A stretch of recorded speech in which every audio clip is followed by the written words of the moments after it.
Bonjour à tous, c'est Mélanie de Lumimel. J'espère que vous allez bien. En tout cas, moi je vais bien et je suis vraiment très contente de faire cette petite vidéo. J'avais envie de papoter un peu sur le premier chakra. Donc le premier chakra, il est aussi appelé chakra de la base ou chakra racine. C'est vraiment le fondement, la fondation, le socle sur lequel tous les autres chakras vont pouvoir s'appuyer pour se développer. Il est situé à la base de notre colonne vertébrale et il se déploie en direction de la Terre pour se relier à elle et accueillir les énergies terrestres. Quand le premier chakra est harmonieux, je me sens connectée à la terre, je suis bien enracinée.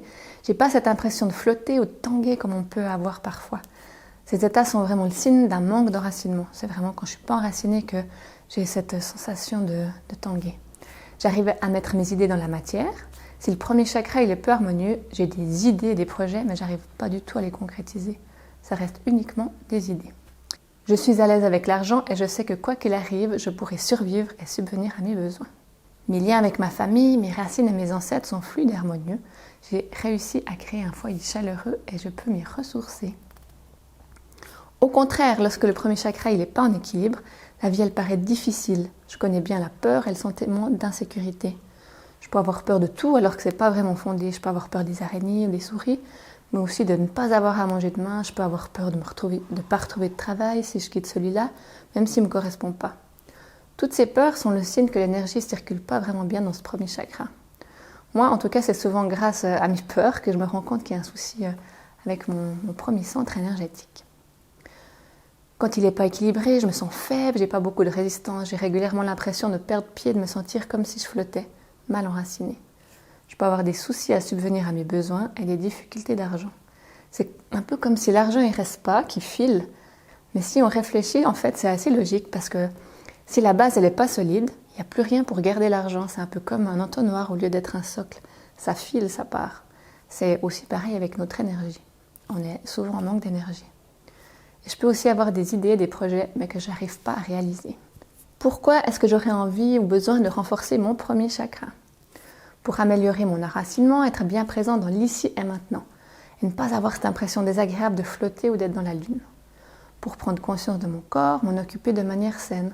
Pour me sentir aussi en sécurité, en finir avec toutes ces peurs irrationnelles qu'on a vues auparavant. Pour aussi être en lien avec la terre, mes racines et mes ancêtres.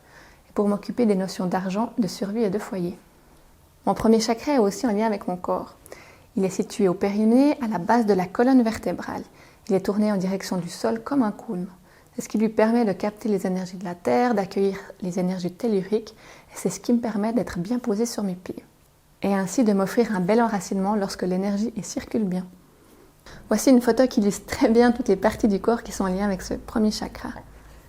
On peut voir qu'il y a les hanches, les jambes, les genoux, les chevilles, les pieds, mais c'est aussi en lien avec les os, avec les reins, l'utérus, la prostate et le nerf sciatique, ainsi que le plancher pelvien et l'anus.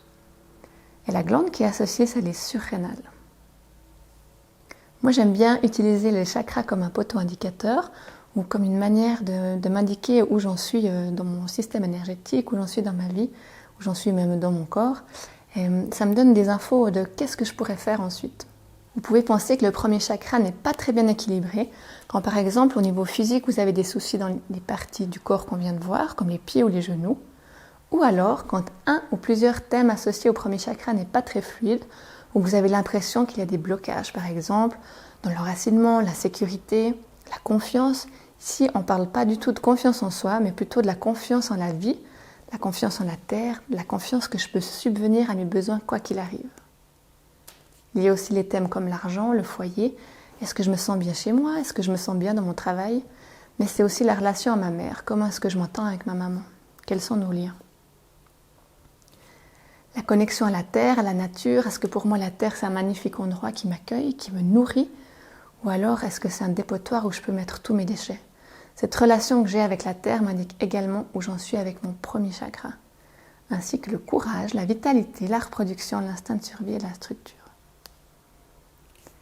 Est-ce qu'en écoutant cette petite présentation du premier chakra, vous avez l'impression qu'il est équilibré, qu'il est harmonieux, ou alors qu'il y a des parties qui sont équilibrées, d'autres qui sont un petit peu moins? Ou est-ce qu'il serait nécessaire de lui apporter de l'attention et de le nourrir?